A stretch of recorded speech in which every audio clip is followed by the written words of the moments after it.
नमस्कार मु राजलक्ष्मी मु गुंडीचा ओडिशार प्राचीन परंपरार ए ओडिया पाल्ला आमर दर्पण कार्यक्रम रे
स्वर्ण चांदुआ तले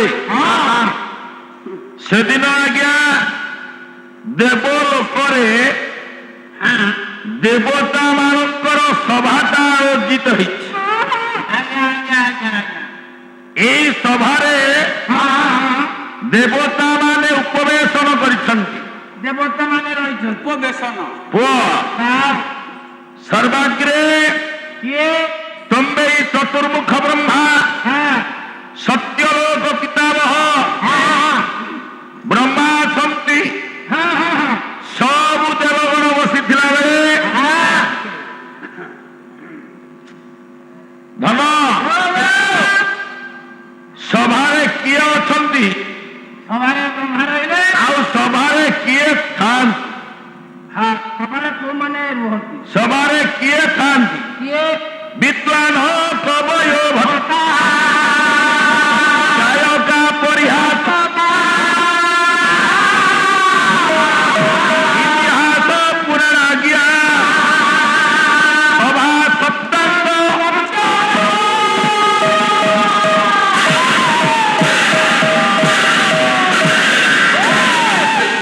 किए सभारे थांती विद्वान कवय भट्टा कवि भट्ट गायका परिहासता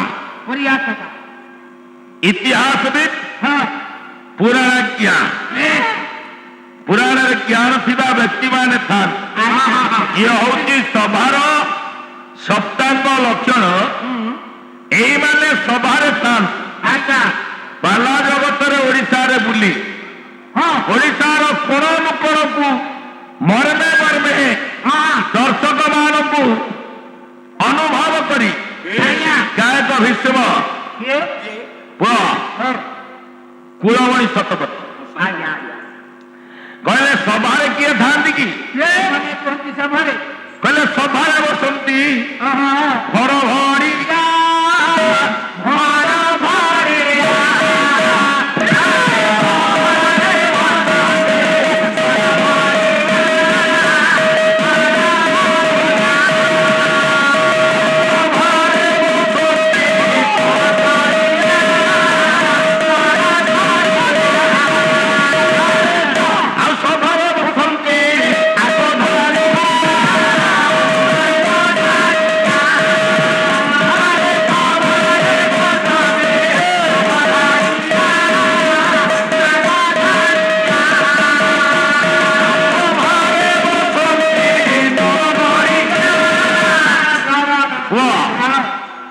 सभारे आग धारिया जुआरे जाके सी पछक जी गले सारे बसिया सारे मुंडे गामछा पके सी सब आगे बसी किसी लोक आगे बसिया भल पाए सभारे बसती भर भड़िया बसला बेलू पाख लोक पाखे अनबरत भर भर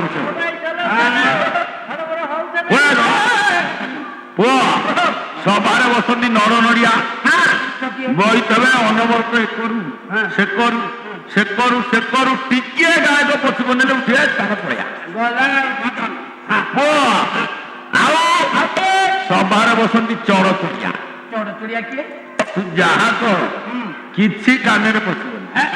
ମୁଣ୍ଡ ତ ପାଲାର ନଥିବ, ଅନବରତ ଯୁଆଡୁ ହେଲେ ଚଡର ଚଡର ଚଡର ଚଡର ହବ। ଇଏ ହଉଛି ବ୍ୟକ୍ତିଗତ ସମାଜରେ ବୁଲିକିରି ଅନୁଭୂତି ତାଙ୍କର। ସଭାରେ ଅଛନ୍ତି ଗଡ଼ଗଡ଼ିଆ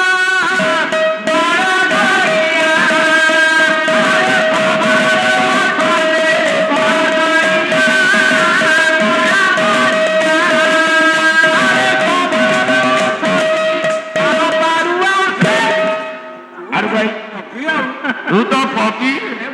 ସଭାରେ ଅଛନ୍ତି ଗଡଗଡିଆ କଣ? ଏଇଟା ସିନା ଆମର ଦେବୀ ନଈ କୂଳରେ ବୋଲି ଗଡାଟା ଅଛି ଗଡିଆକୁ। ଆଉ ସଭାରେ ଗଡଗଡିଆ କଣ? ସବୁବେଳେ ଗଡ଼ଗଡ଼ ହଉଥିବ। ହେଟ୍! ସଭାରେ ଅଛନ୍ତି ଚୁପ୍। ଆଉ ଏଠି ପାଡ଼ ମାରିବ, ଆଉ ଏଠି ନ ପାରି କଣ ଗାଁରେ ଯାଇକି ଘରେ ପାରିବେ? ସେଥିରେ କିଛି ରହିଛି। ଚୁପ୍ ରହିବ। ଆଜ୍ଞା ହେଟ୍! ସଭା ଦେବସଭା ଚାଲିଥିଲା ବେଳେ ଦେବରାଜ ଇନ୍ଦ୍ର ବସିଛନ୍ତି। ଇନ୍ଦ୍ର ବସିଲେ ସମସ୍ତେ ବସିଗଲେଣି, ଜଣେ କିନ୍ତୁ ଆସିନଥିଲେ। ଜଣେ ଆସିନଥିଲେ। ଏତିକି ବେଳେ ଆସିଲେ ଆଉ କିଏ? ଦେବଦତ୍ତୀ ବ୍ରହ୍ମାନନ୍ଦନ ନାରଦ ଦେବଦର୍ଶୀ ପାଲା ମଞ୍ଚରେ ଏଇ ଗୋଟାଏ ପଦକୁ ବୋଲି ବୋଲି ବହିଛନ୍ତି ମୁନି ମୁକୁଟ ପିଙ୍ଗ ଜ୍ୟୋତିଜଟା ଭସ୍ମ ଭୂଷିତେ। ଦେବର୍ଷି ନାରଦ ଆଇଲେ, ପାଲାବାଲା ବୋଲିଲେ ଯଦୁମଣିଙ୍କ ଲେଖା ଏଇ ଗୋଟା ଓ ପ୍ରବନ୍ଧ ପୂର୍ଣ୍ଣଚନ୍ଦ୍ର ଧନ ଦେବର୍ଷି ନାରଦ ଆଉଛନ୍ତି ଗାୟକ କୁଳଭୂଷଣ। କଣ କହିଲେ? ଘନଶ୍ୟାମ ନାୟକ କହିଲେ ପ୍ରଥାୟାବ ଧନ ପରିପାଟି ପାଗଳେ ରୁଦ୍ରା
କୋଡିଏ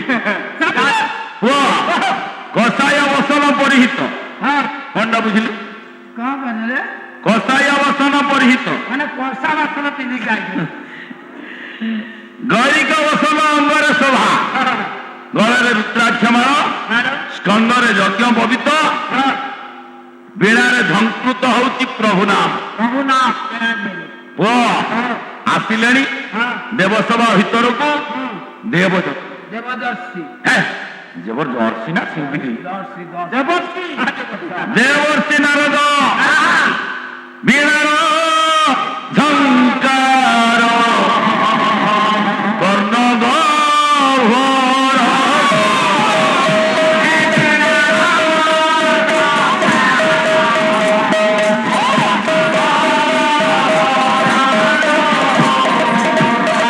ଧୃତ କଲା ଅଭିଙ୍କ ଆଶାର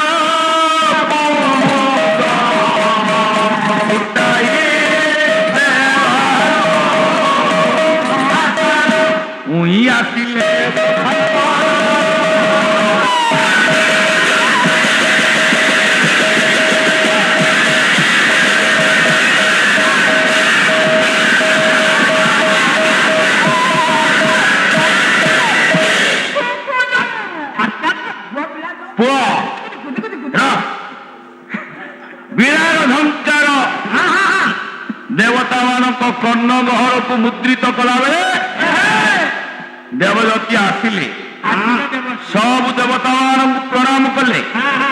ଅନେଇଲେ ଇନ୍ଦ୍ର, ସଭା ଡାକିବାର ଯିଏ ମୁଖ୍ୟ ନାୟକ, ଅନେଇଲେ ଦେବରାଜ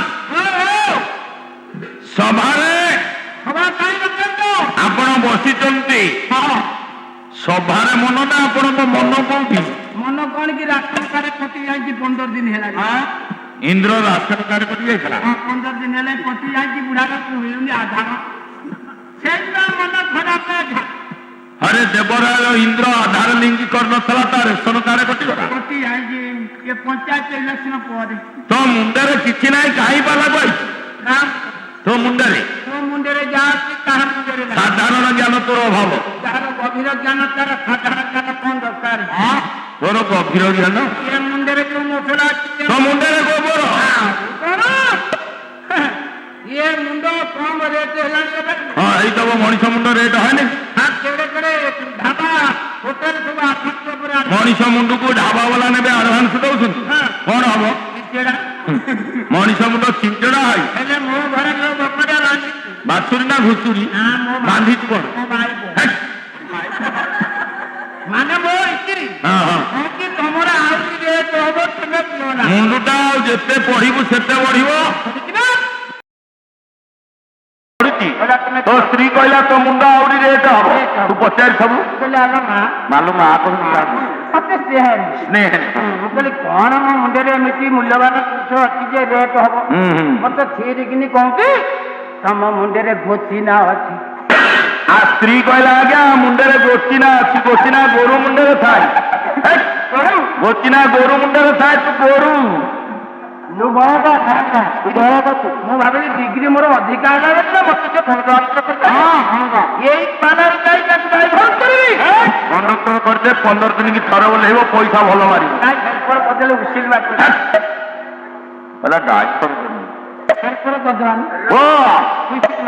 ଶୁଣ, ଦେବଦତ୍ତୀ ନାରଦ ପ୍ରବେଶ କଲାବେଳେ ଦେବରାଜ ଇନ୍ଦ୍ରଙ୍କୁ ଅନଉଛନ୍ତି।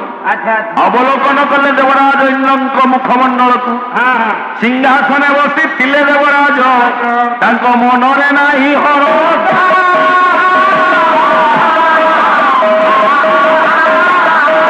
ମୁଖଚନ୍ଦ୍ରବାସ ଝାଉଁଳି ପଡ଼ିଛି।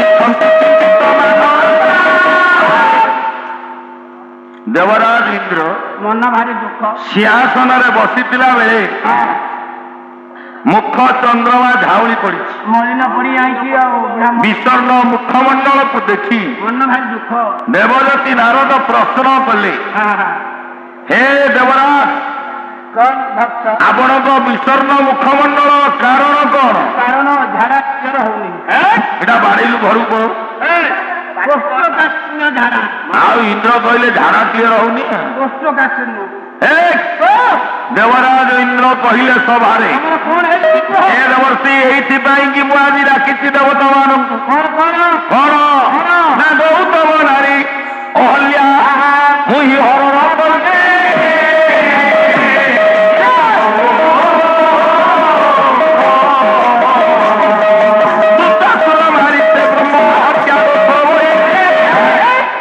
ଗୌତମ ନାରୀ ହରଣ ଦୋଷଟା ମୋ ଦେହରେ ରହିଲା। ମୃତାସୁର କୁମାରୀ ବ୍ରହ୍ମ ହତ୍ୟା ଦୋଷରେ ଦୋଷୀ ହେଲି ମୁଁ। ତେବେ ଯାହା କଲ କଲ, ଗୌତମ ନାରୀ ହଲିଲା। ହେ ଦେବଗଣ, ୟାର ପ୍ରତିକାର ମୁଁ କଣ କରିବି? କଣ କରିବ? ପାପ ବିମୋଚନ ହବ। ଦେବର୍ଷି କହିଲେ ହବ।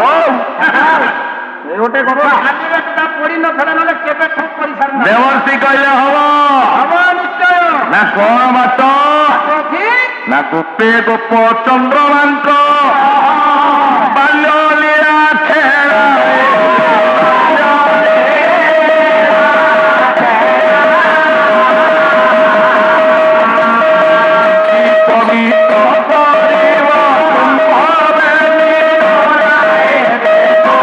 ଗୋପରେ ଗୋପ ଚନ୍ଦ୍ରମାଙ୍କ ବାଲ୍ୟ ଲୀଳା ଖେଳା ଯଦି ଦର୍ଶନ କରିବ କାଳିଳା କାହାଲିଳା କାହାଲିଳା ଜୀବନ ଦର୍ଶନରେ ଶୁଣିବୁ। ରାଜୁ ଭାଇନା ବୋଲିଛନ୍ତି କଣ କହିଲେ? ବ୍ରଜେ ପ୍ରସିଦ୍ଧ ନବନୀତ ବ୍ରଜାଙ୍ଗନା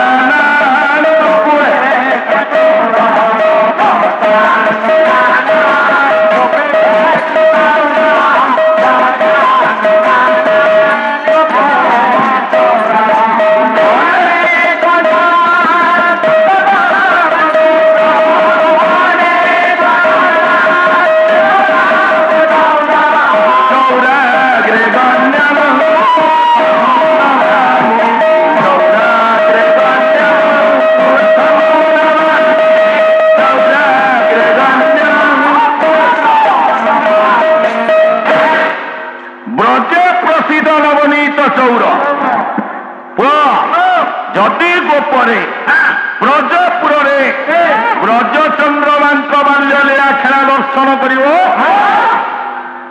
ତାହେଲେ ତୁମେ ପାପ ରୁ ଦୂରୀଭୂତ ହବ, ବିମୋଚନ ହବ ପାପ। ହସିଲେ ହସିଲେ ଦେବଗଣ ଦେବରାଜ ଇନ୍ଦ୍ର ଓ ଦେବର୍ଷି କୁସୁନା ଧନୁଟା ହୋଇବ ଗଜା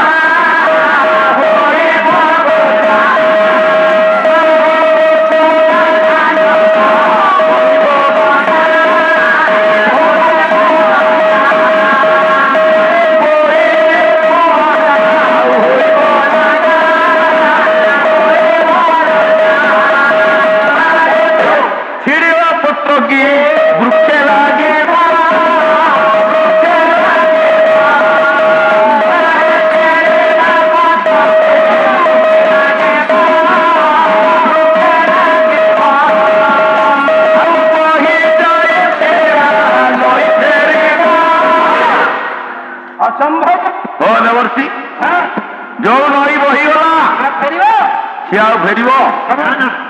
ଯୋଉ ପତ୍ର ଗଛରୁ ଛିଡ଼ିଗଲା ଆଉ ଲାଗିବ? କହିଲା କାହିଁକି? ଉଷୁନା ଧାନ ଗଜା ହବ? କହିଲା କାହିଁକି? ତମେ ଯୋଉ ବାଟ କହିଲ ବର୍ତ୍ତମାନ କୃଷ୍ଣ ଦ୍ୱାରକାଧୀଶ ଦ୍ୱାରକାର ରାଜା ସିଏ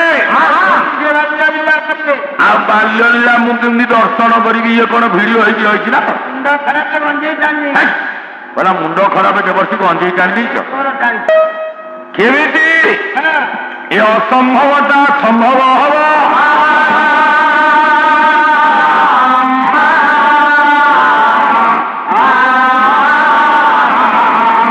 ଦେବର୍ଷି କହିଲେ ହବ। ଏହା ସମ୍ଭବ ସମ୍ପୂର୍ଣ୍ଣ କରାଇବାର ଦାୟିତ୍ୱ ମୋ ଉପରେ ଦିଆଯାଉ।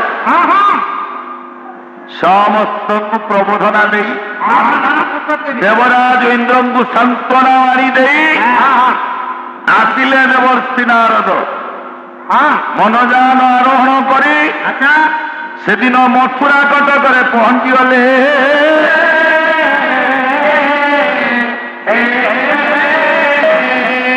ମଥୁରା କଟକରେ ପହଞ୍ଚିଗଲେ ଦେବର୍ଷି ଅନଉଛନ୍ତି ବସୁଦେବ ଦେବକୀ। ଦେବର୍ଷି ନାରଦଙ୍କର ପଦ ଧୌତ କରିବେ। ବାହାରି ଆସିଲେ ଘରୁ ପଦ ଧୌତ କରି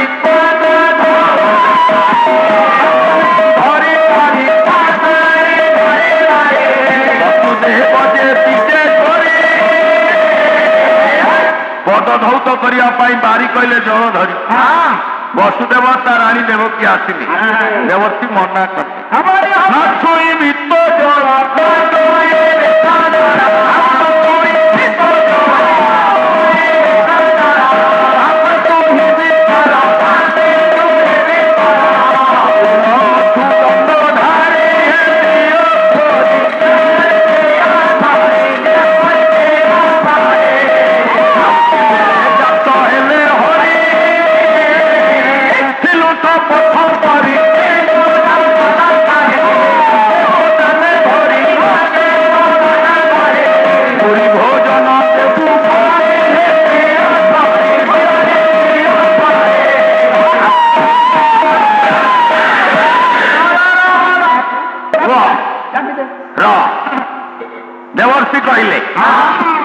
କହିଲେ ନ ଛୁଇଁବି ତୋ ଜଳ।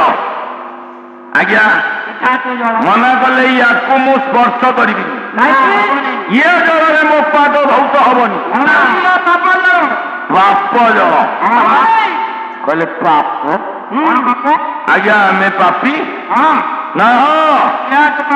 ଦିଅ ସ୍ମରି ମନେ ପକାଅ ଯେବେ ଜାତ ଯେତେବେଳେ ଜନ୍ମ ହେଲେ ଭଗବାନ ଜନ୍ମ ହେଲେ ଯେତେବେଳେ ମଥୁରାରେ ପୁଅ କୃଷ୍ଣ କଥାରେ ମୁଁ ଆଜି ଆପଣମାନଙ୍କୁ ପ୍ରଥମ ଦିନରେ ଅୟମାରମ୍ଭରେ କୃଷ୍ଣ କଥା ଶୁଣେଇବା ଯୋଉ ଅଭ୍ୟାସ ପୋଷଣ କରିଛି ଆପଣମାନଙ୍କ କଥା ଅନୁସାରେ ମୁଁ କରିବି। ପୁଅ କାହିଁକି କାହିଁକି ଦିନ କୃଷ୍ଣ ନା ରସକଲ୍ଲୋଳ ଆଦ୍ୟାନ ପ୍ରାସକ କର ହେ ସାଧୁ ଜନ ମାନେ ମନ ଏକ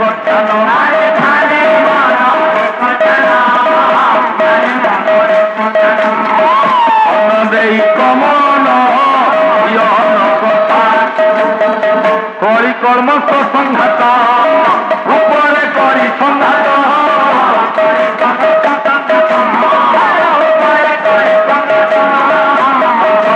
ଶିବ ଭବ ଦଣ୍ଡ ବ୍ୟଥା କଳା କରେ ଅନ୍ଧାର ପ୍ରାୟ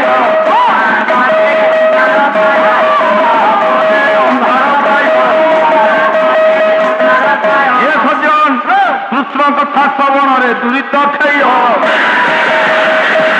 କୃଷ୍ଣ କଥା ଶ୍ରବଣ କଲେ ଦୂରିତ କ୍ଷୟ ହବ। କଳିର କର୍ମ ସ୍ୱରୂପ ଅନ୍ଧାର କୃଷ୍ଣ ନାମ ରୂପକ ଚନ୍ଦ୍ର ଆସିଲେ ଦୂରୀଭୂତ ହବ। କାହିଁ କହିଲେ?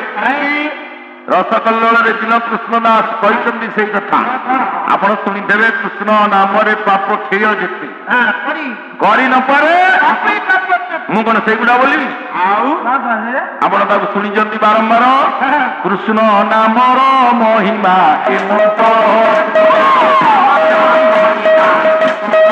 ଦିନ କୃଷ୍ଣ କହିଲେ ରସକଲ୍ଲୋଳ ଆଦ୍ୟାନୁପ୍ରାସକ କୃଷ୍ଣ ନାମର ମହିମା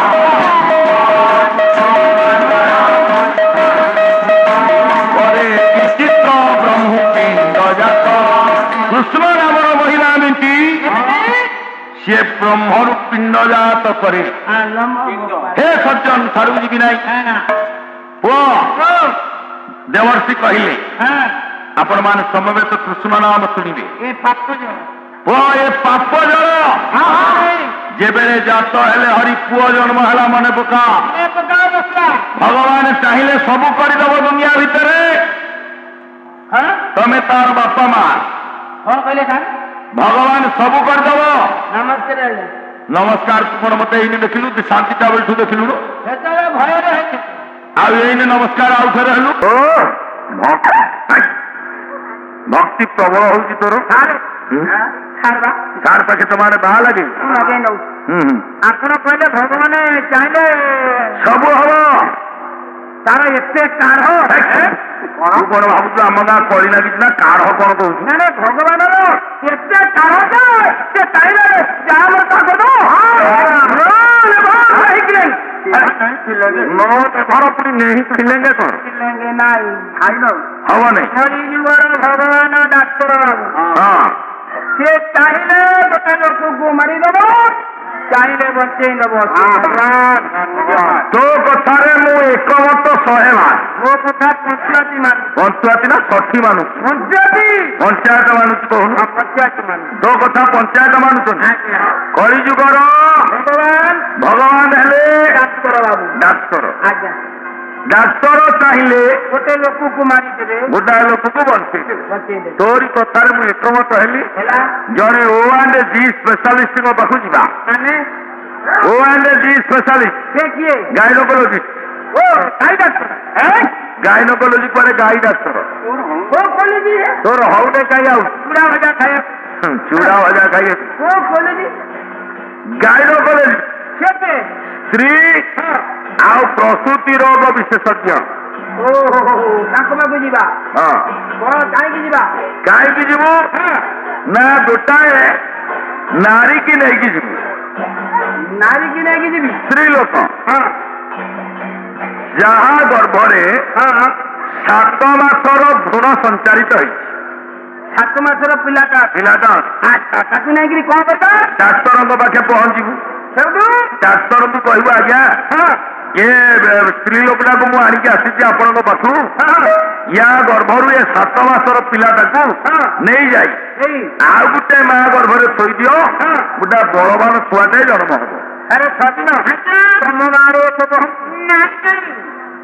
ଆରେ ଆପଣ ଗାଁରେ ହଉଛି ଏ ଅସମ୍ଭବ କଥା ତ କିଛି କହୁଛ ସେଇଟା ହବ ତୁ ବା କହିଲୁ ଡାକ୍ତର ଭଗବାନ ଚାହିଁଲେ ସବୁ କରିବେ ଏବେ ଚାହିଁଲେ କରିଦେବେ କଣ ଟ୍ରାନ୍ସଫର୍ମ କରିପାରିବେନି ଟ୍ରାନ୍ସଫର୍ମ ନା ସବଷ୍ଟେସନ ପିଲା ଟ୍ରାନ୍ସଫର୍ମ ହବନି ଆଉ କିନ୍ତୁ କରିଦେବେ କଣ କରିବୁ ଚାହିଁଲେ ସେ ଗର୍ଭ ଭୂଷୁରରେ ଗର୍ଭ ଭୁଷୁଡେଇ ଦେବେ ଆରେ ବା କଣ ବୋରିଙ୍ଗି ଆରେ କହୁଥିଲୁ ଏଇନେ ଡାକ୍ତର ସବୁ କରିଦେବେ ନା ଏଇଟା ହବ 7 ମାସର ପିଲା ମା ଗର୍ଭରୁ ଯିବ ଆଉ ଗୋଟେ ମା ଗର୍ଭରେ ସ୍ଥାନିତ ହବ ଗୋଟେ ବଳବାନ ଛୁଆ ଜନ୍ମ ହବ ଭଗବାନ When science fails, then start the religion. ମୋର ବଢିଆ ଇଂଲିଶରେ ଯେତେବେଳେ ବିଜ୍ଞାନର ଭାବଧାରା ଫେଲ ମାରେ ସେଇଠି ଭଗବାନ ଆରମ୍ଭ କରନ୍ତି ତାଙ୍କ କଥା କଣ କଲେ କଣ କଲେ ଦେବକୀ ଗର୍ଭୁତା ହରିଅନ୍ତର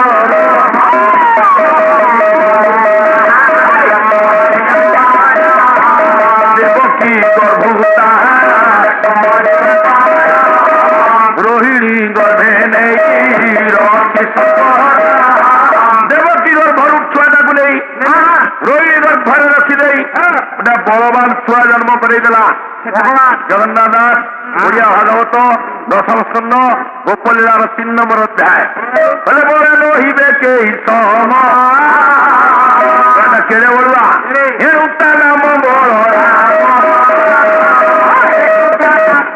ବଳରେ କେହି ସମାନ ହେବେନି ତା ସାଙ୍ଗେ କୁହ ବଳୁଆ ଛୁଆଟା ଜନ୍ମ ହେଲା ଡାକ୍ତର କରିଦେଲେ ଯେବେଳେ ଜାତ ହେଲେ ହରି କୃଷ୍ଣ ଜନ୍ମ ବେଳେ ମନେ ପକାଅ ଦେବକୀ ବସୁଦେବ ତମ ପୁଅ ଯୋଉଦିନ ଜନ୍ମ ହେଲେ କଣ କରିଥିଲ ବାଲାରେ ଗୋଟେ ଭାରି ପ୍ରଶ୍ନ ପଚରା ହୁଏ କଣ ବାଲା ବାଲା ବୋଲିବେ ବୋଲନ୍ତୁ ନ ବୋଲନ୍ତୁ ଦର୍ଶକ ଭିତରୁ ପୁରୁଣା ଲୋକ ବୟସ୍କ ଲୋକ ଠିଆ ହେଲେ ଆଜ୍ଞା ଗୋଟେ ପ୍ରଶ୍ନ ଥିଲା କହୁନାହାନ୍ତି କଣ ନା ଗୋବିନ୍ଦ ଗୋବିନ୍ଦ ଗୋବିନ୍ଦ ବଧୁ ଗଳୁଛି ମକରନ୍ଦ ଭାଗବତରେ ଲେଖା ହେଇଛି ନା ଆଜ୍ଞା ହଁ ଗାୟକ କହିବେ ହଁ ନା 3ଟା ଗୋବିନ୍ଦ କାହିଁ ଲେଖା ହେଇଛି ନା କୃଷ୍ଣ ନା 3ଟା ଗୋବିନ୍ଦ ଦିଆ ହେଇଛି ନା କହନ୍ତୁ କୃଷ୍ଣ ନା 3ଟା ଗୋବିନ୍ଦ କିଏ ଦେଇଥିଲା ବାଲା ବାଲା ହାତ ଯୋଡ଼ିଲେ କହିଲେ ଆଜ୍ଞା ବସନ୍ତୁ ମୁଁ ସାଙ୍ଗେ ସାଙ୍ଗେ କହିଦେବି ଆରମ୍ଭ କଲେ ଗାୟକ କହିଲେ ଶୁଣନ୍ତୁ ଆଜ୍ଞା ଇନ୍ଦ୍ରର ଏ ପ୍ରଥମ ଗୋବିନ୍ଦ ନାଁ କିଏ ଦେଇଥିଲା ଇନ୍ଦ୍ର ଶପଥ ଦିନ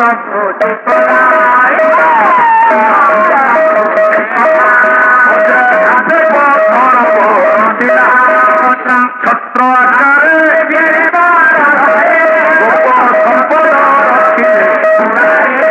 ଇନ୍ଦ୍ର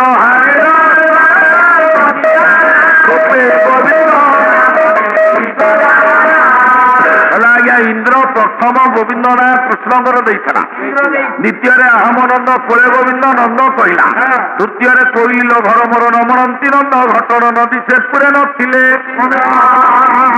ଯଶୋଦା କହିଲେ ଗୋବିନ୍ଦ 3 ଗୋବିନ୍ଦ ହେଇଗଲା ପାଲା ବାଲା ଉତ୍ତର ଦେଇଦେଲେ ପ୍ରଶ୍ନକର୍ତ୍ତାଙ୍କ ମନ ଖୁସ ପାଲା ବାଲାର ଛାତି ଆହୁରି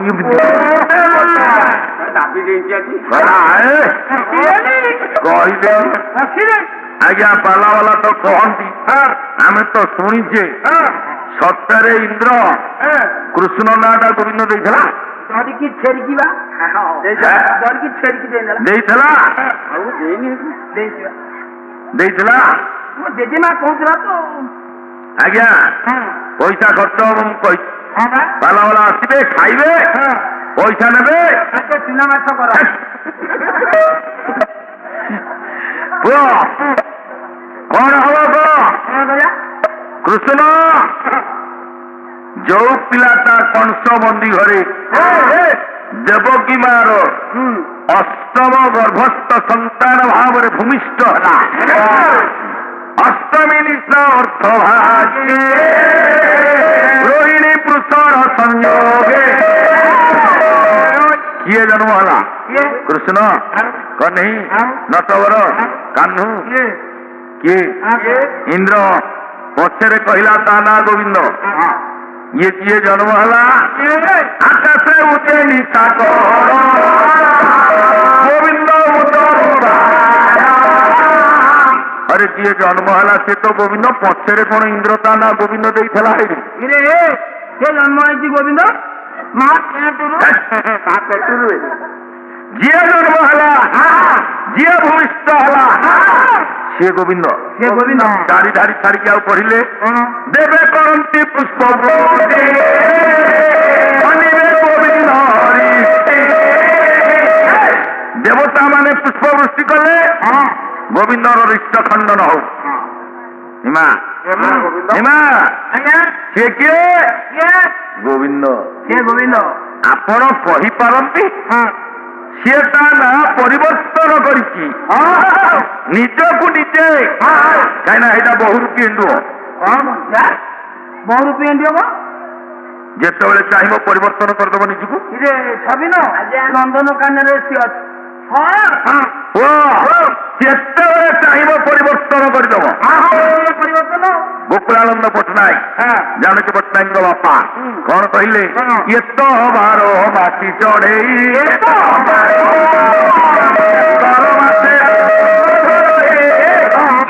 12 ମାସେ 12 ରଙ୍ଗ ଧରଇ ଯେତେବେଳେ ଚାହିଁବ ପରିବର୍ତ୍ତନ କରିଦେବ। ସିଏ କରିଛି ନା? କରିଛି। ଜନ୍ମ ହେଲା ଗୋବିନ୍ଦ। ଆକାଶେ ଉଚ୍ଚେ ନିଶା କର ଗୋବିନ୍ଦ। ଯୋଉ ପିଲାଟା ଜନ୍ମ ହେଲା ସିଏ ଗୋବିନ୍ଦ। ବସୁଦେବ କଣ ବସୁଦେବ? ଯାହାକୁ ଦେଖିଲା ଦେବକୀ ଦେଖିନି। ଦେବକୀ ପ୍ରସବୀଣ ସୁତ ଶ୍ରମେ ହୋଇଲା ତା ତଳକୁ ପଛେ ଯେ ବସୁଦେବ ଥିଲା ଜନ୍ମ ହେଇତ ଗୋବିନ୍ଦ। ଭାଗବତ କଣ କହିଲେ? ଶ୍ରୀକୃଷ୍ଣ ମୁଖ ପୂଜା କାହିଁ କହିଲେନି ପଛେ ଯେ ବସୁଦେବ ଥିଲା ଗୋବିନ୍ଦ ମୁଖ ପୂଜା କହିଲେନି ପଛେ ଯେ ବସୁଦେବ ପୁତ୍ର ମୁଖ ପୂଜା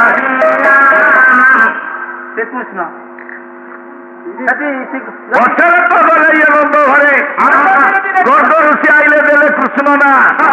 ଜଗନ୍ନାଥ ଦାସ କହିଲେନି କଣ ବନ୍ଦୀ ଘରେ ପଛରେ ବସୁଦେବ ଦେଖୁଛି କୃଷ୍ଣ ଜନ୍ମ ହେଲା ଗୋବିନ୍ଦ। ଇଏ ବସୁଆ କଣ ଦେଖିଲେ? ବନ୍ଦୀଶାଳାର ଉଦ୍ଭାସିତ ଆଲୋକରେ ବସୁଦେବ ରୂପଟା ଦେଖିଥିଲା ରେ।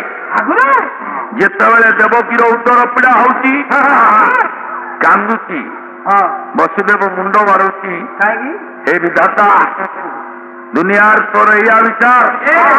6ଟା ପିଲା କଂସ ମାଇଲା, ସପ୍ତମ ଗର୍ଭ ଅପହରଣ ହେଲା।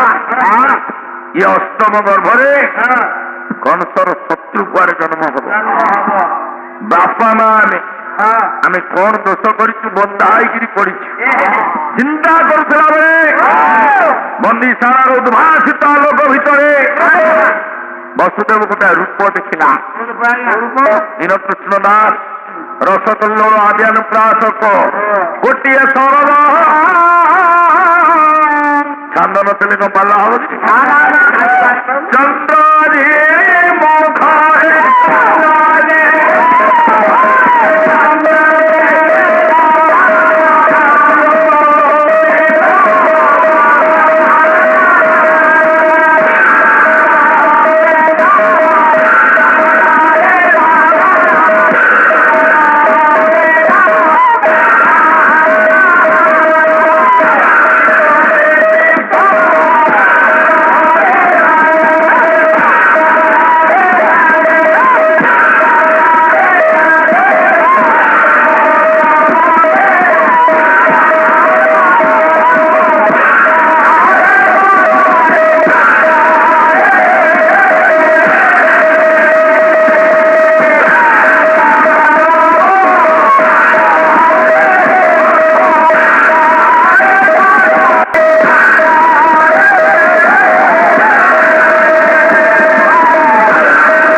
ଗୁରୁଦୟାରୁ ଗୋଟେ ସାହସ ବାନ୍ଧିଛି ଆପଣ ମାନଙ୍କ ନିମନ୍ତ୍ରଣ କ୍ରମେ ଆଇଛି ଗୋଟେ ସାହସ ବାନ୍ଧିଛି କହିବି ଆପଣଙ୍କୁ ଆପଣ ଜାଣିଥିବା କଥା ପୁଅ ଲାଇଟ୍ ଆଗରେ ଠିଆ ହେଇ ଆପଣ ଜାଣିଥିବା କଥାକୁ ପଇସା ନେଇଛି ମନେ ପକେଇ ଦେବି ବୋଲି ଆଇଛି ଆଉ ମୁଁ ନୂଆ କହିବି ଆପଣ ଶୁଣିବେ ସିଏ ଶସ୍ତା ହାତ ମୋର ନାହିଁ ଆମେ ତ ଲୋଭରେ ପୁଅ ଶୁଣ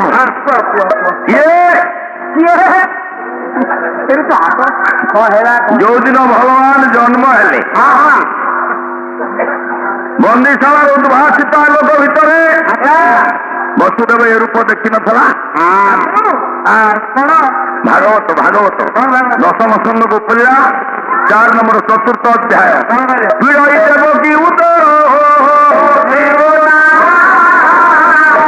ଦେବକୀର ଉତ୍ତର ପୀଡ଼ା ହଉଛି ପେନ୍ ଆରମ୍ଭ ହେଇଗଲାଣି ଗର୍ଭ କଷ୍ଟ ଅନେଇଲା ବସୁଦେବ ଇଏ ଏକ ନାଦି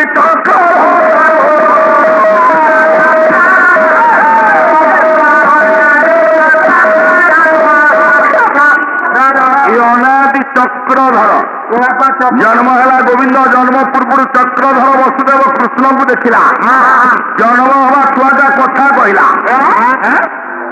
ପିଲାଙ୍କ ପ୍ରତି ନାରୀ ନାରଣ କିଛି କଥା କହୁଛି କହିଲା ତାତ ହେ ପିତା ଗୋଟେ କାମ ଆରମ୍ଭ କର ନାହିଁ ନାଳ ଲାଗିଛି ଛୁଆର କଥା କହିଲା ତୋ ଛୁଆ କଥା କହିବ ମୋ ଛୁଆ ବିଲେଇ ଭଳିଆ ମିଆଁ ମିଆଁ ତୋର କଣ ବିଲେଇ ଛୁଆ ଜନ୍ମ କରୁ ସେ କାନ୍ଦେ ତ କୁଆ ହବ ମିଆଁ କଣ ସେ କଫ ଲାଗିଆ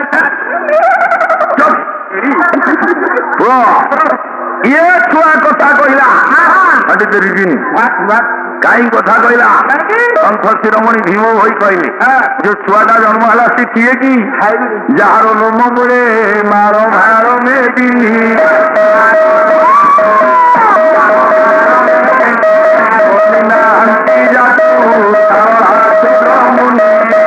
ଜାଗର ଭେପୁରୀ ଅଛି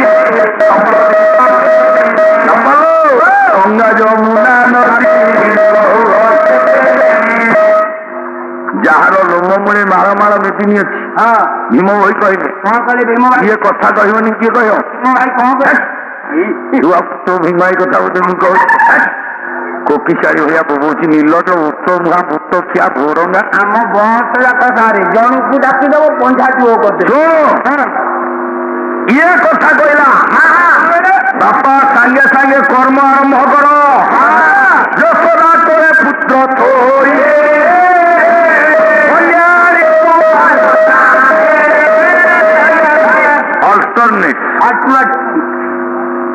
ଯଶୋଦା କୋଳେ ପୁଅ ଶୋଇବୁ କନ୍ୟାଟା ଏଠିକି ଆଣିବୁ ଅନିଲା ବସୁଦେବ କହିଲା ଭାବିଥିଲି ତୁ ଅଷ୍ଟମ ଗର୍ଭର ପୁଅଟା ବଂଶ ଉଜ୍ଜ୍ୱଳ କରିବୁ ବାପା ମା ନାଁ ରଖିବୁ ଜନ୍ମ ହଉ ହଉ ଆମକୁ ମାରିବୁ ମତେ ଖାଇବୁ ଜନ୍ମ ହଉ ହଉ ତୋ ମା ମରିବ ମୁଁ ମରିବି ତତେ ଯଦି ମୁଁ କୁଆଡେ ନିଏ କଂସ ନେଇକି ଶୁଳିରେ ବସେଇବ ସଜନ ହସିଲା ଛୁଆ କହିଲା ବାପା ମତେ ନବାକୁ ପଡିବ କେମିତି ନେବି କାହିଁକି କହିଲା କେମିତି ମୋ ହାତ ଗୋଡ ବନ୍ଧା ହେଇଛି ନା ଚେଷ୍ଟା କର କରିବି ହାତ ଗୋଡ ଧୀରେ ଧୀରେ ଖୋଲିବାକୁ ଲାଗିଲା ବସୁଦେବ ମୁଣ୍ଡରେ ଧଇଲା ଛୁଆକୁ ଅନ୍ଧାର ରାତି ବର୍ଷା ଆକାଶରେ ଏକାଠି ହେଇଛି ପାଦ ବଢିଲା ଦେଖିଲା ମୋଟା ନିଶୁଆ ଟେଣ୍ଟା ଧରା ସବୁ ଘୁମେଇଲେ ଛୁଆକୁ ଧରିକିରି ବାହାରିଲା ଫିଟିଲା ପାଦର ଶିକୁଳି ହାତ କଢାଇଲା ବିଜୁଳି ଆଲୋକରେ ପାଦ ପକେଇ ପକେଇ ଯେତେବେଳେ ଆଗକୁ ଯାଉଛି ଏତିକି ବେଳେ ଛୁଆଟା ଓଦା ହେଲା ଥଣ୍ଡା ରୋଗ ହେଇଯିବ ଆଉ ଜଣେ ଦେଖିଲା ପ୍ରଭୁଙ୍କୁ କିଏ ଘୋରେଇ ଦେଲା ଛତାରେ ଘୋରିଲା ଆଗ ପଟରୁ ଦେଖେଇ ଦେଖେଇ ଯିବିନି ପଛରୁ ଘୋରେଇ ଘୋରେଇ ଯିବି ପ୍ରଭୁ ତତେ ଯାହାକୁ ଦେଖିଲା ଯାହାକୁ ଛତା ଘୋରେଇଲା ସେ ଗୋବିନ୍ଦ କୃଷ୍ଣ ଚକ୍ରଧର କିଏ ଭାଗବତ ତିନ୍ତିବା ଦେଖି ଜଗନ୍ନାଥ କୋଣାରେ ଢାଙ୍କିଲେ ଅନନ୍ତ ବାଦ ପଲା ମୁଣ୍ଡ ଖରାପ ବାଦପାଲା ପ୍ରତିଯୋଗିତାମୂଳକ ପାଲା ଆମର ଭୁଲ ହେଲେ ପ୍ରତିପକ୍ଷ ଗାଏ ଆଇଲେଣି କି ନ ଆଇଲେଣି କହିହବନି। ଏ ତାପରେ ଆମର ପୁଅ ରହ ପ୍ରଥମରୁ ଭୁଲ। ଶୁଣ କଣ ଭୁଲ ଆପଣ କଣ କହିଲେ? କଣ କହିଲି ଦେଖିବା ଦେଖି ଜଗନ୍ନାଥ କଣରେ ଆସିଲେ ଅନନ୍ତ ତିନ୍ତିବା ଦେଖି ଜଗନ୍ନାଥ ବସୁଦେବ ମୁଣ୍ଡରେ ଯିଏ ଅଛନ୍ତି ସେ ଜଗନ୍ନାଥ ସୁନ୍ଦର ଖରାପ କେତେ ବୁଢ଼ାପତ୍ର ମିଷ୍ଟେକରେ ଲେଖିଯାଇଛି। ଆପଣ କେମିତି ଏଡେ ବଡ ସଭାରେ ତାଙ୍କ ନାଁଟା ପକଉଛ? କାହିଁ ଜଗନ୍ନାଥ ଜଗନ୍ନାଥ ଦାସଙ୍କର କଣ ଭୁଲ ହେଲା ଭୁଲ ନୁହଁ କଣ? କଣ ଭୁଲ? ଯଦି ଭାବରେ ଗୋଟେ ଜଗନ୍ନାଥ ବୋଲି ଲେଖିଦେଇଛି ଆରେ ତାପରେ ଜଗନ୍ନାଥ ଇଏ କଳିଯୁଗରେ ଦ୍ୱାପର ଯୁଗରେ ଜଗନ୍ନାଥ ଜଗନ୍ନାଥ ଦାସ ବାହୁଳାରେ ଲେଖିଦେଲେ ଯଦି ଲେଖିଲେ ବିଶ୍ୱଗୁରୁ ବାଇଆ ବାବା ତାଙ୍କ ଭିତିରିଆ କଣ ବିଶ୍ୱଗୁରୁ ବାଇଆ ବାବା ବାଇଆ ଗୀତା କଣ କହିଲେ ସତ୍ୟ ତ୍ରେତା ଦ୍ୱାପର ପୁଣି କଳି ଯୁଗରେ ଜଣେ ମାତ୍ର ରୂପ ହୋଇଛି ଭିନ୍ନ ଭିନ୍ନ କିନ୍ତୁ ଜଗନ୍ନାଥ ମୂର୍ତ୍ତି ଚାରି ଯୁଗେ ଅଭୟ ବାଳକ ତରୁଣ ଯୁବକ ବୃଦ୍ଧ ରୂପରେ ଭୟ ସବୁ ଯୁଗରେ ଯୁଗେ ଯୁଗେ ଜଗନ୍ନାଥ ଜଗନ୍ନାଥ ହେଲା। ସଜନ ଇଏ ଜଗନ୍ନାଥଙ୍କୁ ତିନ୍ତିବାର ଦେଖି ଅଣାରେ ଅନନ୍ତ ଘୋଡେଇ ଦେଲେ ଇଏ ଜଗନ୍ନାଥ ଏ ଜଗନ୍ନାଥରେ ଇଏ କୃଷ୍ଣ କୃଷ୍ଣ ଇଏ ଗୋବିନ୍ଦ ଚକ୍ରଧର ଇଏ ଚକ୍ରଧର ଖାଲି ସେତିକି ନୁହଁ ଖାଲି ସେତିକି ନୁହଁ ଆଉ ଟିକେ ଆଗକୁ ଗଲା ପରେ ଉଗ୍ରସେନ ଯାହାକୁ ଦେଖିଲା ସେ କଣ କୃଷ୍ଣ ଗୋବିନ୍ଦ ଚକ୍ରଧର ଜଗନ୍ନାଥ ଦେଖିଦେଲେ ହିଁ ଯାହା ସେ ଦୂରେଇକି ଦେଖିଛି ଆଉ ସେ କିଏ ଡାକିଲା ଅନ୍ଧାରେ କିଏ କିରେ କିଏ ସେଠି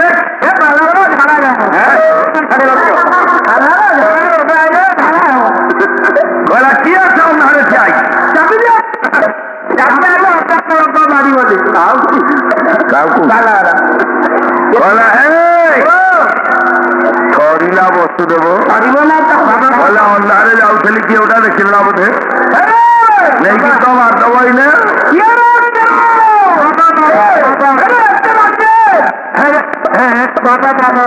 ଆରେ ବସୁଆ ବସୁଆ ବସୁଆରେ ତୋ ଗାଣ୍ଡୁଆରେ କହିଲା ମୁଣ୍ଡରେ କଣ ମୁଣ୍ଡେଇଛି କହୁନୁ ଗାଣ୍ଡୁଆରେ କିଏ ପୁଅ ପୁଅ ପୁଅ ହେରେ ବସୁଆ ତୁ କଂସ ପ୍ରତାପ ଜାଣିନୁ କେତୋଟି ପିଲା ତୋର ହେଇଛି ସବୁ ବାଡେଇକି ସବୁ ଆସନ୍ତି ତୁ ଆଜି ରାତି ଅଧରେ ନେଇକି ଯାଉଛି ପୁଅକୁ ଏଠିକି ତୋ ବେଳ ଭଲରେ ମୁଁ ତତେ ଭିଡା ଉତ୍ତରା କରିଥାନ୍ତି ଉଗ୍ରସେନ ଚାହିଁଥିଲେ ଭିଡି ଆଣିଥାନ୍ତା କିନ୍ତୁ ବସୁଦେବକୁ ଛୁଇଁଲାନି କାହିଁ କହିଲୁ ତାର ନଗଦ ଛୁତିକିଆ ଛୁତିକିଆ ହେଇଥିଲା ପଇସା ମାରା ହବ ତୋ ବେଳା ଭଲରେ ତାକୁ କେତେ ଜାଣିପାର ମୁଣ୍ଡରେ ମୁଣ୍ଡେଇଛି ବସୁଦେବ କିଏ ହରିଲା କହିଲା ମାଇଲା ରେ କଂସ ପାଖେ ନେଇ ପହଞ୍ଚେଇ ଦବ ମାରିବ ଇଏ ମୁଣ୍ଡରେ ଛୁଆ ପୁଣି କଥା ଆରମ୍ଭ କଲା ପିତାର ଦେଖିଣ ବିକଳ କହିଲେ ପ୍ରଭୁ ତୁକି ନ ଜାଣୁ ଉଗ୍ରସେନ ଆମେ ଯେ ସ୍ୱୟଂ ଭଗବାନ ମୁଁ ଭଗବାନ ମୁଁ ଦେଖିଲି ଇଏ ପିଲାଟା ଭଲ ପିଲା କାହିଁ ଇଏ ତ ତା ପାଠ ବୁକେଇଗଲା ମାଠ ଭୟରେ ଅନ୍ୟ ମତେ ବାପା ଶ୍ୱଶୁର ମାନେ ସଳା ବି ଲାଗି ହେଲା କହିଲା ମୁଁ ଭଗବାନ ବେକାରିଆ କଥା ତାର କଲ କହିଲା ଭଗବାନ ତୁ କୋଉ ଭଗବାନରେ ଯା ସତ୍ୟ ଅସଲ ମୁଁ କେମିତି ଜାଣି କାହିଁ ସଂକେତ ଦେଖେଇ ପାରିବୁ କଣ ସଂକେତ ତୁ ଦେବେ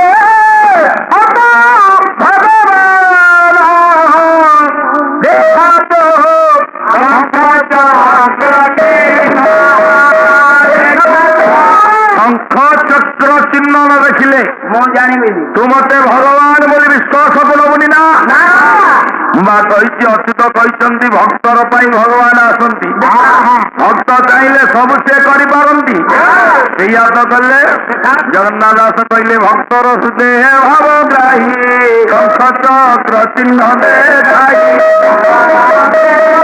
ଭକ୍ତର ହୃଦୟ ଭାବଗ୍ରାହୀ ଶଙ୍ଖ ଚକ୍ର ଚିହ୍ନ ଦେଖେଇଲେ ସ୍ତୁତି କରଇ ଉଗ୍ରସେନ ଡରରେ କଲା ବୁଢା ଦେଖିଲୁ ମୁଖେ ତାକୁ ଆଜ୍ଞା ଦେଲେ ନୃପତି ହୋଇବୁ ମଜା ଦେଖିଲୁ କଥା ରହିଲା ମୁଁ ଯାଉଛି ତୁ ଯା କାହାକୁ କହିବୁନି ମୋର କେମିତି ଆମେ ଯିବୁ ପୁରା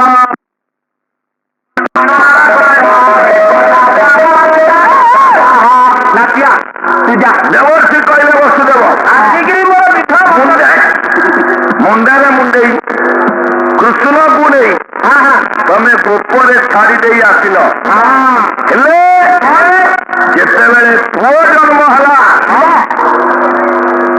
ତମ ପୁଅଟା ବଞ୍ଚି ରହୁ ମା ନସି ତା ମନ ତ କେବେ ସହେନି ରାଜା ନଳଙ୍କୁ ହଂସ କହୁଥିବାର କଥା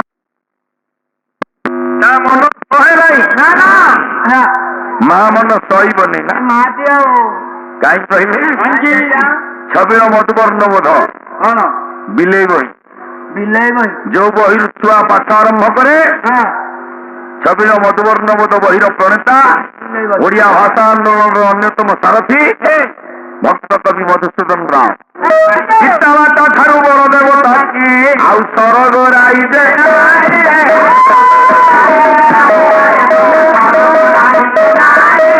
ତାଙ୍କରି ଆଶିଷ ତାରେ କାଟିଲା ବିପଦ ତଳିବା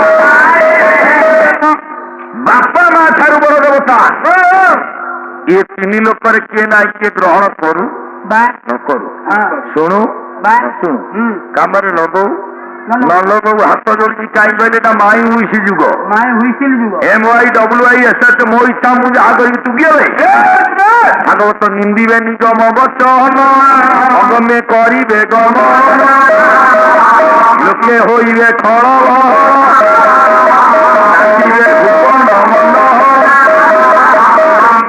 କେହି କାହା କଥା ମାନିବାକୁ ପ୍ରସ୍ତୁତ ନୁହଁ ତଥାପି ସଜନ ବାପା ମା ତିନି ଲୋକର ବଡ ଦେବତା ମୁଁ ଜାଣିନାହିଁ କିଏ କେତେ କଥା କହନ୍ତି କିଏ କେତେ କଥା ବୁଝାନ୍ତି ମୁଁ ଆଜ୍ଞା ଅଜ୍ଞ ମୁଁ ଜାଣିନି କେତେ କଥା ପୁଅ କଣ ମୁଁ ଜାଣିଛି କଣ ଆଜ୍ଞା ମୁଁ କେବଳ ଏତିକି ଜାଣିଛି କଣ ମା କିଏ ମା କିଏ ନା ଆପଣଙ୍କ ଆଖି ଆଗରେ ଆଜ୍ଞା ଏ ମଞ୍ଚରେ ରେ ଏ ଆଲୁଆ ଆଗରେ ଯୋଉ ଶରୀର ଧରି ମୁଁ ଠିଆ ହେଇଛି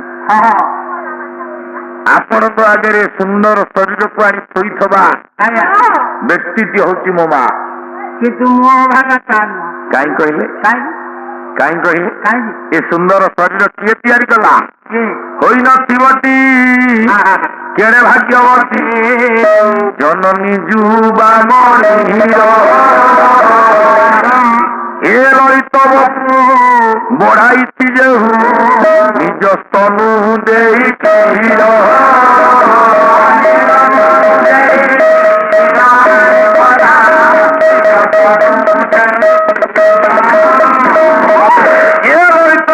ବଢେଇଲା ଯିଏ ନିଜ ସ୍ତନରୁ କ୍ଷୀର ନିଗାଡ଼ି ବାପା ଏ ସୁନ୍ଦର ଶରୀରର ପରିକଳ୍ପନା ଯିଏ କରିଛି ଯିଏ ସୁନ୍ଦର ଶରୀରର ପରିକଳ୍ପନା କଲା ମତେ ଧରାକୁ ଆଣିବା କ୍ଷେତ୍ର ପ୍ରସ୍ତୁତ କଲା ସେଇ ହଉଛି ମୁଁ ଜାଣିଛି ବାପା ହେ ସଜ୍ଜନ ସେଦିନ ବସୁଦେବ ଦେବଙ୍କୁ କହିଲେ ଦେବର୍ଷି ଦେବକୀଙ୍କୁ ତମ ପିଲାଟା ବଞ୍ଚି ରହୁ ପୁଅଟା କୁଳ ଉଜ୍ଜ୍ୱଳ କରିବ କବି ମଞ୍ଜୁଳ କୃଷ୍ଣ ପ୍ରସାଦ ବସୁ ଗୋଟିଏ ନର୍କରୁ ଉଦ୍ଧାରିବା ପୁତ୍ର ମନାସନ୍ତି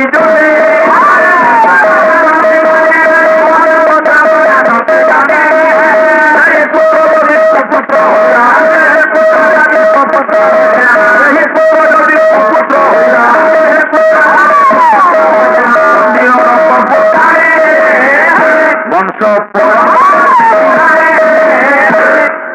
ଗୋଟିଏ ନର୍କରୁ ଉଦ୍ଧାରିବା ପାଇଁ ପୁତ୍ର ମନାସନ୍ତି ଜନେ ସମସ୍ତେ ଆମେ ପୁଅଟିଏ ଆଶା କରୁ ଗୋଟିଏ ନର୍କରୁ ପୁଅଟା ଗୋଟାଏ ନର୍କରୁ ଉଦ୍ଧାର କରିବ ନର୍କ କେତେ 84 ଇଏ ଗୋଟିଏ ପୁତ ନାମକ ନର୍କରୁ ଆଜ୍ଞା ଉଦ୍ଧାର କରିବ ବୋଲି ଇଏ ଆଜ୍ଞା ପୁଅ ସେଦିନ ଦେବର୍ଷି କହିଲେ ପୁଅଟା ବଞ୍ଚି ରହୁ କୁଳ ଉଜ୍ଜ୍ୱଳ କରିବ ବାପା ମା କଣ କଲ ମନରେ ଗଙ୍ଗା ସ୍ନାନ କଲା ଅୟୁତେ ଧେନୁ ଉତ୍ସର୍ଗୀ ଏ ପୁତ୍ର ନ ମଲେ ମୋହର ବୁଝିବି ବିକ୍ରମ କୟର ଯୋଉ ପାଣି କି ଘର ଦୁଆରେ ଦାଣ୍ଡରେ ପକାନ୍ତି ଛିଞ୍ଚିକିରି ଓଳେଇ ଦିଅନ୍ତି ସେଟା ଗୋବର ପାଣି ଆଉ ପଡୁନି ନାଇଁ ଏବେ ଇନଫେକ୍ସନ ହେଲାଣି ଆଉ ପଡୁଛି କଣ ନା ଆଉ ପଡୁଥିଲା ଆଗରୁ ଗୋବର ପାଣିରେ ହଁ ଘର ଦ୍ୱାର ଲିପା ହଉଥିଲା ହଁ ଗୋବରରେ ରେ ପିଣ୍ଡା ଘର କାନ୍ଥ ଲିପା ହଉଥିଲା ଆଉ ତ ଘର କାନ୍ଥ ନାଇଁ ଲିପା ହବ ନାଇଁ ନାଇଁ ମାଟି ତ ନାହିଁ ଚାରିଆଡେ ପକା ନାଇଁ ସେ ନୁହଁ ଦାଣ୍ଡରେ ପକେଇଲେ ଦାଣ୍ଡ ଢଳେଇ ତାପରେ ଯୋଉ କୁଣିଆଟା ଆସିବ ଥୋ ଓ ଶ୍ରୀରାମ ଶ୍ରୀରାମ ଇଏ ହଁ ଯେତେବେଳେ ମା ମାନେ ଗୋବର ପାଣି କେହି ପକେଇବେ ହଉଛି ପବିତ୍ର ବା ଗୋବର ପାଣି ପବିତ୍ର ହଁ ପବିତ୍ର ଜଳ ହଁ କାହିଁ କହିବି କାହିଁକି ଏ ଗୋବର ପାଣି କିଏ ପିଠା ଗୋବର ପାଣି କିଏ ପିଠା ମୁଁ ଯଦି ଜାଣିଥାନ୍ତି ତ ମୁଁ ତ ଛିଣ୍ଡା ରାଙ୍ଗୁଡେ ଧରି ବୋଲିଥାନ୍ତି ମୁଁ ଏ ଖଣ୍ଡି ନାଗୁଡେ କାହିଁ ଧରୁନି ମାଣବସ କହିଲି ତ ବଳରାମ ଦାସ ଆଚ୍ଛା କଣ ମା ମାନେ ମାଣ ବସେଇଲେ ହଁ ବୋଲନ୍ତିନି କଣ ରାତ୍ରରେ ନିଘଡି ଥାଇ ଚଣ୍ଡାଳୁଣି ଗଲା ଏକ ବଣ୍ଡି ଗାଈର ଯେ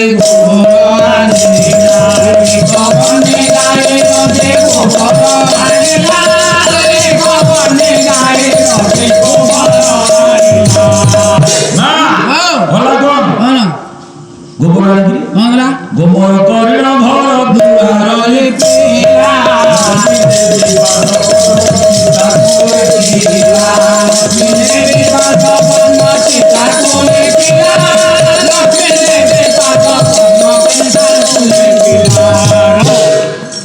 ଗୋମୟ କରିଣ ଘର ଦ୍ୱାର ଲିପିଲା ଲକ୍ଷ୍ମୀ ଦେବୀଙ୍କର ପାଦ ପଦ୍ମ ଚିତାକୁ ଲେଖିଲା ଇଏ ତ ମା ସବୁଆଡେ ମାନ ବସି ହଁ ତମ ଆଡେ ତ ମାନ ନଉଥିବ ହଉଛି ଟି ବସେଇ ଅନ୍ଧାରେ ଆଉଛି କଣ ହଁ କି ନାହିଁ କୁହ ମୁଣ୍ଡ ଦର୍ଶକ ତ ମୋଠୁ ବହୁ ଦୂରରେ ମଝିରେ ଏତେ ଜ୍ଞାନ ହଁ ପରା ପୁଅ ଲାଇଟଟା ବୁଲେଇ ଦିଏ ସାଡ଼ିକି ଟିକେ ଧନ ଓହୋ ମାନ ବସେଇ ମା ତମ ଆଡେ ବସେଇ ଚିତା ପକାଅ ପଡେଇ ଏଇ ଯୋଉ ଝୋଟି ଚିତା ଚାଉଳ ବାଟିକିରି ଏବେ ତ ଛାଞ୍ଚ ମିଳିଲାଣି ଆଉ હવે ચાવડા હોય નહીં સુજી ବେଲା ଚାଉଳ ହଉନି ସୁଜିରେ କରାହୁଏ ହେ ଚିତା କାହିଁକି ପଡେନି ઓછા હોતી પડે ଲକ୍ଷ୍ମୀ ଦାଣ୍ଡରେ ଯଦି ଯାଉଥିବେ ଘର ଆଡକୁ ଆସିବେ ଘର ଦୁଆର ମୁହଁରୁ ମାଣବସା ଘର ଯାଇ ଚିତା ପଡିଥିବ ହଁ ବା ସେଦିନ ତ ଆଇଥିଲେ ଲକ୍ଷ୍ମୀ ଆଉ ହଁ ବା ଦାଣ୍ଡେ ଦାଣ୍ଡେ ଯାଉଥିଲେ ବିଷ୍ଣୁ ପାଟ ରାଣୀ ସହି ନ ପାରିଲେ ଚଣ୍ଡାଳୀର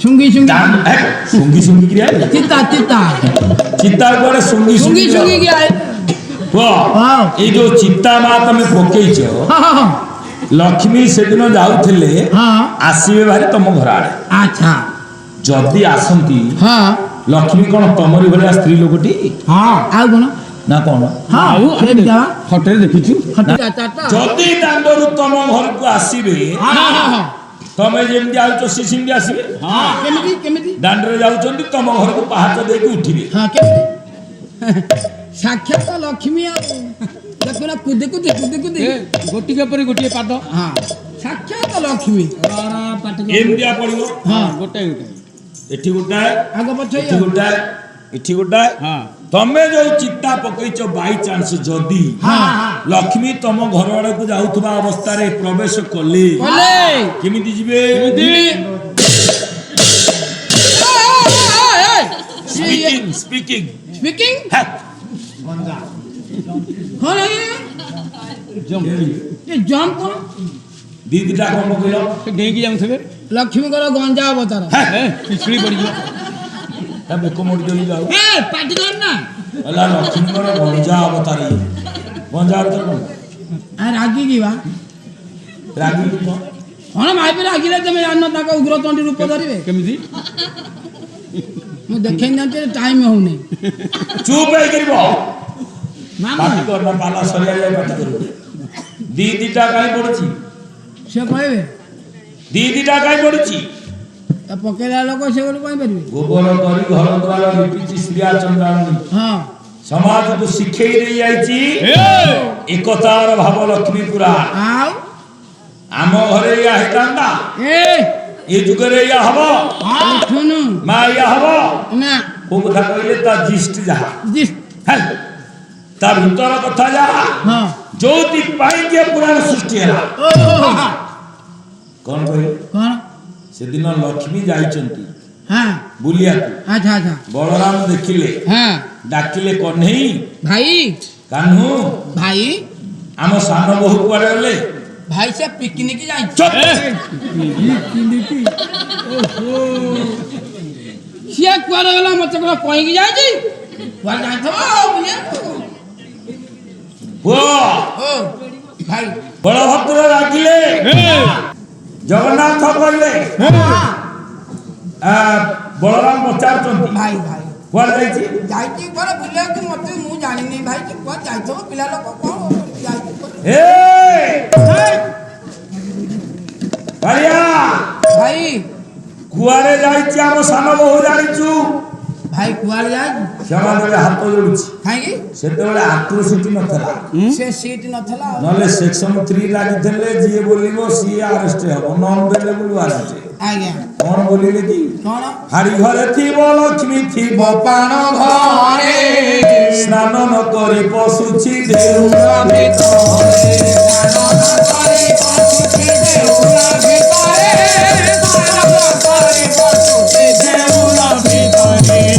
ଏହିପରି ସବୁଦିନେ ଦେଉଳେ ପଶୁଛେ ଭାରି ହାଡି ଘରେ ହଁ ମାଣ ଘରେ ଚାରିଆଡେ ବୁଲୁଛି ହଁ ହଁ ଆଜି ଯାଇଛି ଚଣ୍ଡାଳ ଘରେ ଭାଇ ହେ ତେମେ ଦେଢ ଏ ଯୁଗର ଭାଇ ହେଇଥିଲେ କହିଥାନ୍ତା ତତେ ଯଦି ଗନ୍ଧଉଛି ଅଲଗା ତୁ ଅଲଗା ହେଇଯାନୁ ସେପାରେଟ ହେଇଯା ବଡ ଭାଇ ଦେଖଉଛି ମତେ ଉଠୁନୁ ଅଲଗା ହେଇଯା ମୋ ଭାଇ ଯୁଆଡେ ଗଲା ଜଗନ୍ନାଥ ହାତ ଯୋଡ଼ିଲେ ହଁ କହିଲେ ଭାଇ ଓ ଚଣ୍ଡାଳ ଘରକୁ ଯିବା ହେତୁ ହଁ ଆମ ଜାତି ପଳେଇଲା ଜାତି ତ ଗଲା ଆଉ ଜାତି ପଳେଇଲେ ଜୋରିମାନା ପଡିବ ହଁ। ଜାତି ଭାଇକି ଡକେଇବା ହଁ। ହାତ ଯୋଡ଼ିଲେ ଜଗନ୍ନାଥ ସ୍ୱର୍ଗପୁର ଲୋକଙ୍କୁ ହକାରି ଅଣାଇବା 10 ଲକ୍ଷ ଟଙ୍କା ଦେଇ ଜାତି କରାଇବା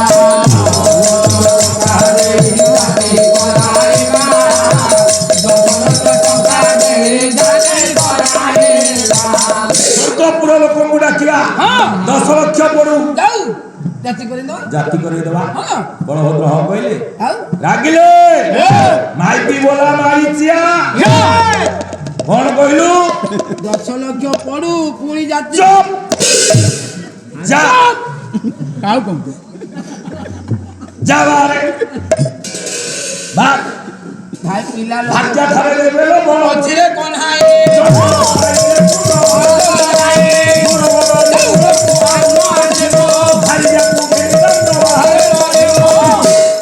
ସମତା ଶିଖେଇ ଦେଲା କଣ ଗ୍ରହଣ କଲେ ହଁ ବଡ ଭାଇର ହୁଁ ନ୍ୟାୟକୁ ସାନ ଭାଇ ହଁ ନା ମୁଁ ଭାଇ କହିଛି ହଁ ଲକ୍ଷ୍ମୀ ପୁରାଣ ଭାରି ଯାଅ କହିସି ନା ହଁ ପାଦର ପାଣ୍ଡୋଇ ଭାଇ ଥିଲେ କୋଟି ଭାଗ୍ୟା ମିଳିତ ବାରୋଇ ଭାଇ ଥିଲେ କୋଟି ଭାଗ୍ୟା ମିଳିତ ବାରୋଇ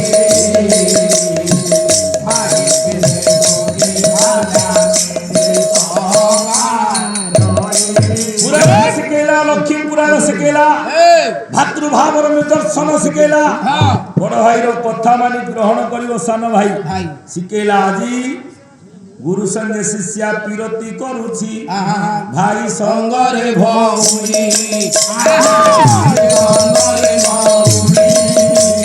ଭାଇକି ସମ୍ମାନ ଦେବା ପରିବର୍ତ୍ତେ ଭାଇକି ଭାଇ କଥା ମାନିବା ପରିବର୍ତ୍ତେ ଚାଖଣ୍ଡ ଜମି ପାଇ ଆଜ୍ଞା ଭାଇ ଭାଇ ଗୀତ ଦିଏ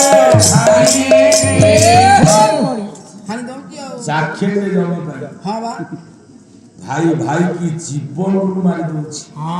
ଗୋଟେ ବୋଦା ସହଜେ ମାରିଦେଲି ମୁଁ ହେ, ଭାଇ କି ସଜ୍ଜନ ହେ ଗୁଣଗ୍ରାହୀ ବିବେକୀ ପଣ୍ଡିତ ମହୋଦୟ, ସେଦିନ କୋଉଦିନ ମନରେ ଗଙ୍ଗା ସ୍ନାନ କଲା ମୋ କଥା ଏଠି। ଆଜ୍ଞା ପବିତ୍ର ଜଳ ଏ ଗୋବର ପାଣି ଚାରିଆଡେ ମା ମାନେ ପକାନ୍ତି। ଆଜ୍ଞା ପବିତ୍ର ଜଳ ମୁଁ କହୁଛି ପବିତ୍ର ଜଳ ଗୋବର ପାଣି ଆଜ୍ଞା ହବ ହବ ମା ମାନେ ପକାନ୍ତି ଆଉ। ନାଇଁ ହବନି କାଇଁ? ସେଇଟା ହବନି। ମନେକର ଗୋଟେ କୁଣିଆ କିଏ ଆଇଲା ତାକୁ ଆମେ ଗୋବର ପାଣିରେ ଗୋଡ ଧୋଇଦବା, ଯଦି ତାର ଖଣ୍ଡିଆ ହେଇଥିବ ସାଙ୍ଗେ ସାଙ୍ଗେ ଟଟାନସ ଟଟାନସ ଇନଫେକ୍ସନ କରିବ, ପିଟାନସ ସେଇଟା ସେ ହବନି। ଆଉ ଏ ନା ଗୋବର ପାଣି ନୁହଁ। ନାଇଁ ରେ, ଆଉ ଗଙ୍ଗା ଜଳ ହଉଛି ପବିତ୍ର ଜଳ। ଠିକ ଗଙ୍ଗା ଜଳ ପବିତ୍ର ଜଳ। ଆଗେ ପଲିଥିନ ଯାଉଥିଲା, ଏବେ ବୋତଲ ଯାଇନି। ବୋତଲରେ ତ ସବୁବେଳେ ଗଙ୍ଗା ଜଳ କିଛି ମିଳେ, ହଁ। ଟଙ୍କାଟାଏ 2 ଟଙ୍କା ଏବେ 10 ଟଙ୍କା ହେଲା। ନା ପଲିଥିନରେ କଣ ପାଣି ପାଉଛୁ? ନା ନା ସେ ଆଗରୁ ପଲିଥିନରେ ଗଙ୍ଗା ଜଳ କଣ ଆସିବ? ସ୍ୱଚ୍ଛ ନିର୍ମଳ ଜଳ पूरा परिष्कार ପରିଷ୍କାର गंगा की पानी आज्ञा। राम कहानी हाँ। और गीता की वाणी हुए इंसान कहते चीन परिव्राजक ଆଜ୍ଞା ଆଜ୍ଞା गंगा जल स्वच्छ निर्मल। ପଲିଥିନରେ ଆଉଥିଲା ମାତ୍ର 25 ଟଙ୍କା ସେ ବାସ୍ 25 ଟଙ୍କା। मो जीवन काल भितर मु तो शुणी मो ज्ञानी बापा माने अछंती सीए भी शुणी नथबे को दिन गंगा जल पॉलिथिन रे 25 टका पड़ुथला। ଏବେ ଆଜ୍ଞା 35 ହେଇଗଲାଣି, କିନ୍ତୁ ବୋତଲ ଆଣିବ 65 60 परिष्कार बोतल आज्ञा। धला पानी ଆଜ୍ଞା 65 60 पड़ुची। ସ୍ୱଚ୍ଛ सेटा गंगा जल ना आउ कोन? ଆସ୍କା ଫଟି ସ୍ୱଚ୍ଛ ନିର୍ମଳରେ ଜୀବନ ମାଟି କାଗଜ ଭଳିଆ ଧଳା। କହିଲା କାଗଜ ଭଳିଆ ଧଳା ପାଣି ଆସ୍କା ଫଟୁ କୁହ ଗଙ୍ଗା ଜଳ କହିଲେ ଆପଣ ପବିତ୍ର ଜଳ ସାର୍, ଗଙ୍ଗା କଣ ଏ ପାଖରେ? ଆଉ 2 ଦିନର ବାଟ ଯିବା ଆସିବା 2-3 ଦିନ ଲାଗିବ। ଗୋଟେ କୁଣିଆ ଆଇଥିବ, ଆମେ ତାକୁ କହିବା ବାପା ଏଇଠି ବଇଥା, ମୁଁ ଯାଉଛି ଗଙ୍ଗା ଜଳ ଆଣିକି ଆସେ, ତାଠେ ବୋର ଲାଗିଯିବ, ସେ ସମ୍ଭାଳି ହବନି। ପ୍ରକୃତିର ଜଳ ନଡ଼ିଆ ପୋଡ଼ ଭିତରେ ଯୋଉ ଜଳ ଅଛି ସେଇଟା ପବିତ୍ର ଜଳ। ଠିକ୍ କହିଲେ ଆପଣ ସାର୍, ପବିତ୍ର ଜଳ ନଡ଼ିଆ। ଆଜ୍ଞା ସବୁ ବ୍ରାହ୍ମଣ ଶାସନ ନଡ଼ିଆ ଗଛ ଲଗାଉଛନ୍ତି, ନଡ଼ିଆ ଫଳେ ଆଗରୁ, କିନ୍ତୁ ଏବେ ଆମ ଘରଠାରୁ 10 କିଲୋମିଟର ବ୍ରାହ୍ମଣ ଶାସନ। ଆମ ଗାଁରେ ନଡ଼ିଆ ନା ଗୋଟେ ଚଢ଼ାଳିକି ନେବି, ଚଢ଼ିବ, ସେ ନଡ଼ିଆ ଆଣିବ, କେତେବେଳେ ସେ ବୈଠକ ସେ କୁଣିଆ ଅଚ୍ୟୁତ କହିଲେ नो ପବିତ୍ର ଜଳ କିଏ? ନୟନରୁ ଆନନ୍ଦାଶ୍ରୁ ବହଇ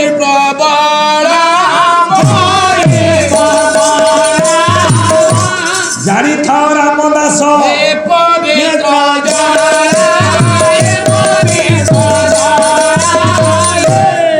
ନୟନରୁ ଆନନ୍ଦରେ ଯୋଉ ଅଶ୍ରୁ ଝରି ଆସେ ଏ ଜଳ ପବିତ୍ର ଜଳ। आनंद आश्रु आज्ञा आउ 6 वर्ष हेले मोर आनंद ना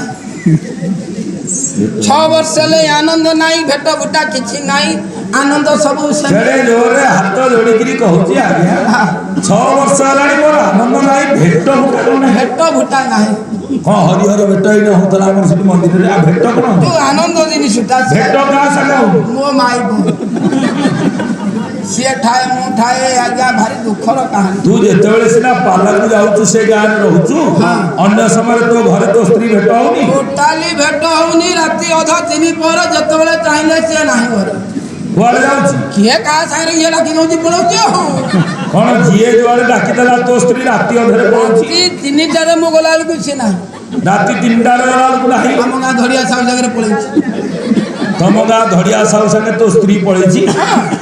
अरे नीलज बुटकिया उटमुहा मुसुरी मुहा इठी केମିତି एक कथा कहूछु? हारे तू गला बेलू राति 2टा रे तो स्त्री घरे नाही, नाही बा जिए डाकिला राति रे जेतेबेले जे डाकुची पळौची, सा मन रे से दुख दो जिए डाकुची ता संगे जाउची, झिए डाकिला परदिन जने डाकिला आसी 2टा राती रे पळेला ता संगे काई तो स्त्री कोन करे? मो स्त्री आशा आशा तो स्त्री कोन? आया तो स्त्री कोन? आशा दीदी बा तो स्त्री आशा दीदी आशा दीदी जार पेंट हबो माने कष्ट कष्ट पेंट से पड़ेबो अब नहीं गिरी चुप आउ आनंद नाही ଯଦି ଆପଣ କହୁଛନ୍ତି ନୟନରୁ ଯୋଉ ଜଳ ବହେଛି ଆନନ୍ଦ ତାହେଲେ ଲଙ୍କା ମାଛ ଖଣ୍ଡେ ଭାଙ୍ଗିକିରି ମାଡ଼ିଦେବି ବେଲାଟେ ଦେଖିବି ଯଦି କିଛି ବୋହିବ ସେଇଆକୁ ନେଇ ଧୋଇବି ନାଇଁ ରେ दर्शक बंधु केमिति लागिला आम कार्यक्रमटी जदि आपण माननकु आम कार्यक्रम भल लगुथाय नुआ नुआ कार्यक्रम देखिबा पाई चैनल को लाइक करंतु शेयर करंतु सब्सक्राइब करिया को भूलिबेनी रहुची नमस्कार।